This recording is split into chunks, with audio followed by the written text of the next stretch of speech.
In a quiet and peaceful region lived a priest named Pastor Antoine Delacroix. Since childhood, he had been raised in a devout Catholic family. His life revolved around the church, social service, and guiding his congregation. He was known as a friendly, dignified, and respected figure. Yet deep in his heart, Antoine often felt an emptiness he couldn't explain. Every night, he prayed, hoping God would grant him the true peace he had long been searching for. One day, he received an invitation to attend an interfaith event held by a university, a public dialogue among religious leaders, Catholic, Muslim, Jewish, and Buddhist. The event aimed to promote understanding and tolerance among different religions. Among the guests was an elderly Imam named Imam Yusuf al-Hakim. He was widely known for his knowledge, calm demeanor, and humble nature. When it was Yusuf's turn to speak, the auditorium fell silent. With eloquence, he presented the Islamic perspective on divinity, compassion, and the purpose of life. What caught Antoine's attention was not only the content of the speech, but also the serenity and conviction radiating from the Imam's face. After the event was over, Antoine approached her. "Imam Yusuf," he said with a polite smile, "may I invite you for tea? There are many things I'd like to ask." Yusuf nodded. "With pleasure, Pastor Antoine." They sat at a small cafe not far from the university. Their conversation lasted for hours, from afternoon until evening. Antoine asked about Tawhid, prophethood, the Qur'an, and the Islamic view of Jesus. Yusuf answered patiently and calmly, never once trying to impose his beliefs. Every answer was accompanied by references and stories that opened Antoine's perspective. Antoine began to feel something different. He was surprised to learn that in Islam, Jesus is a great prophet, born of the pure Mary, and that Muslims too await his return. He was also deeply moved to discover how, in Islam, the relationship between a human and God is so direct and pure without intermediaries. Over the following weeks, Antoine began reading a translation of the Qur'an. He spent more time alone, reflecting on the meanings of its verses. He wept as he read. "Indeed, I am Allah. There is no deity except me, so worship me and establish prayer for my remembrance." Day by day, his heart grew more restless. He felt as if he were standing at a great crossroads in his life. On one side, there was the comfort and social status of being a priest, on the other, there was a truth that had begun to knock at the door of his heart. Finally, on a quiet night, Antoine knelt in his small room. Not before the cross, but with his forehead touching the floor just like the prostrations he had seen in videos. He wept uncontrollably, and for the first time in his life, he recited the Shahada. The next day, he contacted Imam Yusuf. In a small mosque on the outskirts of the city, with no cameras or crowd, Antoine officially embraced Islam. He chose the name Abdul Haq, which means servant of the truth. News of his decision shocked many. Some criticized him, others distanced themselves. But Abdul Haq remained calm. In an interview, he said, "I did not change religions out of hatred, but out of love. I searched for the truth, and I found it in Islam." Now, Abdul Haq dedicates his life to gentle Dawah. He guides those who are uncertain, answers questions with patience, and serves as a bridge between the two worlds he once knew. His life is no longer about titles or positions, but about sincerity in seeking God. And every night, as he prostrates in silence, he knows that, at last, he has come home. A few weeks after his conversion to Islam, Abdul Haq spent his days in silence, yet full of meaning. He no longer preached from the church pulpit. Instead, he often spent his time at the small mosque, standing in the last row, learning wudu, ablution, prayer, and slowly reading the Qur'an. At his age, he started from scratch. But there were no regrets. Every verse he learned felt like it was filling the empty space in his heart. However, trials began to come one after another.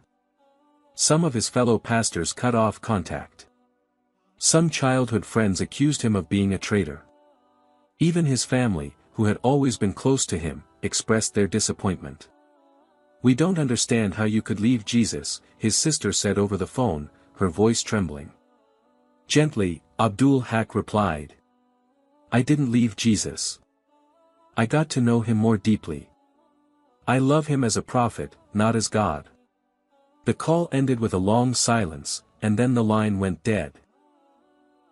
The nights became silent witnesses to his tears. But unlike the tears of old, full of anxiety, now his tears brought peace. He often repeated his favorite verse: "Allah does not burden a soul beyond that it can bear."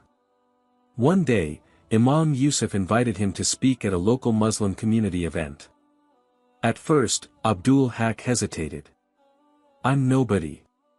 I'm still learning how to do wudu correctly," he said, feeling somewhat embarrassed.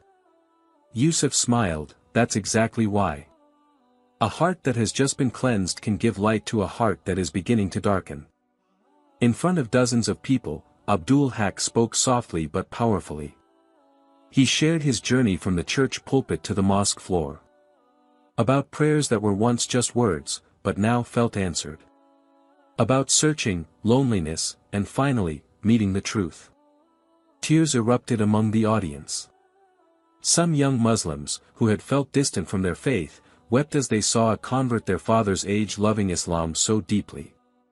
A few months later, Abdul Haq wrote a long letter to his mother, a Catholic woman whom he deeply respected. In the letter, he did not try to persuade or defend himself.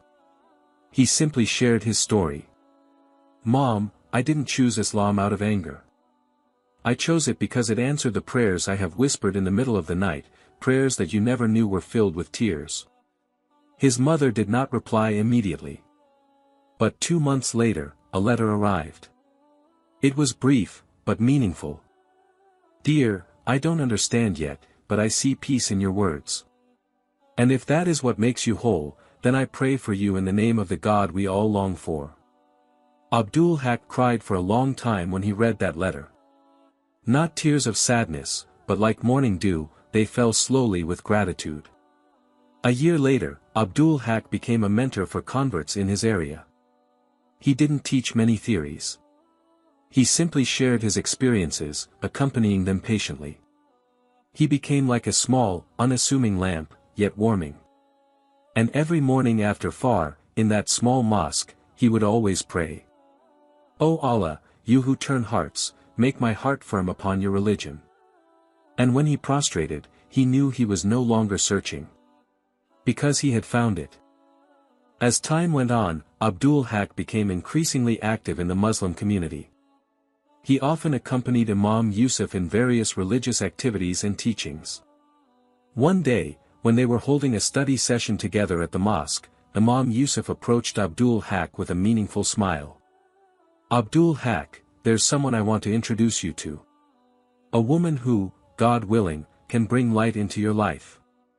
She is an extraordinary Muslimah, and I believe the two of you can support each other." Abdul Haq was a bit surprised by this statement. At his age, he had never really thought about marriage since embracing Islam. He was more focused on his spiritual journey and Dawah work. However, Imam Yusuf, who was like a brother to Abdul Haq, reassured him. "She is a very good woman, Abdul Haq. Full of love, and she truly understands the journey you're going through. I believe she could be a good life partner for you." Curious, Abdul Haq finally agreed to meet the woman Imam Yusuf was referring to. Imam Yusuf arranged a meeting at a simple cafe, where the three of them could chat more casually.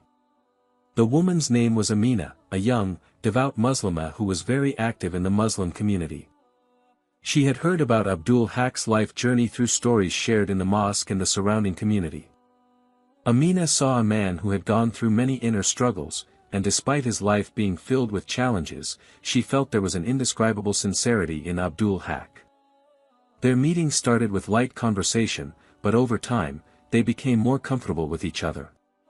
Amina talked about her spiritual journey as a pure Muslimah, about how she found peace in following Allah's commands. Abdul Haq, who had always felt alone in his search, now found someone who could understand and appreciate his feelings and quest. Day by day, they continued to stay in touch, sharing stories and getting to know each other better. Abdul Haq felt a new peace when he was with Amina. This woman not only taught him tranquility but also opened his heart to see life from a different perspective. Amina was not only a Muslimah who practiced her faith but also a friend who always offered support, patiently listened, and was full of attention.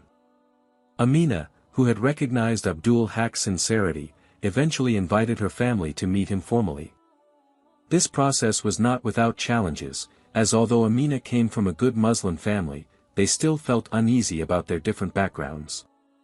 Abdul Haq's deep spiritual journey, as well as the fact that he had once been a priest, made her family feel concerned. However, after a meeting full of prayers and explanations, they saw Abdul Haq's sincerity. Amina's family began to accept that despite their differences, what mattered most was the shared goal of life, seeking God with a sincere heart. Amina herself, who had been studying her faith with love, knew that Abdul Haq was a sincere and genuine person. After a few months of getting to know each other, with the blessing of Imam Yusuf and their respective families, Abdul Haq and Amina finally got married. Their wedding was simple yet meaningful. Only close family and Muslim friends witnessed their beautiful wedding vows. During their wedding, Imam Yusuf offered heartfelt, wise advice. Marriage is a long journey. It is not just the union of two hearts, but also two journeys that support and strengthen each other. May Allah always guide you both and make you a light for one another. On their wedding night, as Abdul Haq looked at Amina's smile full of sincerity, he felt an immense peace. In his heart, he thanked Allah that after all his searching, he had been blessed with someone who not only completed his life but also became a true companion in the struggle toward goodness. After getting married, Abdul Haq and Amina began to build their life together with sincerity. They decided to live in a small house near the mosque where they prayed, and started a new life filled with peace. Every day, they studied together, delving into the Qur'an, sharing knowledge, and getting involved in various Dawah activities in their community. Abdul Haq felt that his life was now complete. He not only felt accepted by Islam but also by Amina, who had now become his life partner. With Amina, he felt stronger in his spiritual journey. Together, they taught values of love, patience, and sincerity to many people who were just beginning to embrace Islam. And every night, after praying together, they would sit on the porch of their house, telling each other about the day that had passed and planning a future full of blessings. Alhamdulillah, we met, Abdul Haq said one evening, holding Amina's hand. Amina smiled, Alhamdulillah. We were brought together in his guidance. In prayer and sincerity, Abdul Haq knew that he had finally found what he had been searching for his entire life, not only peace in his faith but also in a heart filled with love and compassion. Years passed since the marriage of Abdul Haq and Amina. Their lives were filled with both joy and sorrow, yet there was always a sense of peace flowing with every step they took. Their small home, which once felt silent, was now filled with the laughter of children born as the fruit of their love and prayers. Abdul Haq often reflected, grateful for the long journey that had brought him to this place. Their first child, a son named Ibrahim, grew up full of curiosity. From a young age, Ibrahim saw how much his parents loved religion and family. He learned from his father about sincerity, and from his mother about boundless love. Both of them worked to raise Ibrahim and his younger siblings with love and pure Islamic values. Every evening, when night arrived, Abdul Haq and Amina would sit together in their small living room, reading the Qur'an and praying with their family. They didn't need many words to express the happiness they felt. Their harmony was a blessing from a long and challenging spiritual journey. However, this journey was not without its challenges. They often faced criticism from some who still could not accept the great changes that had taken place in Abdul Haq's life. There were times when they felt weary, but whenever they looked at each other with love, they knew the path they had chosen was the right one. And together, they faced it with determination. One day, while Abdul Haq was sitting in the mosque after prayer, he received a letter from an old friend, a pastor who had once worked with him at the church.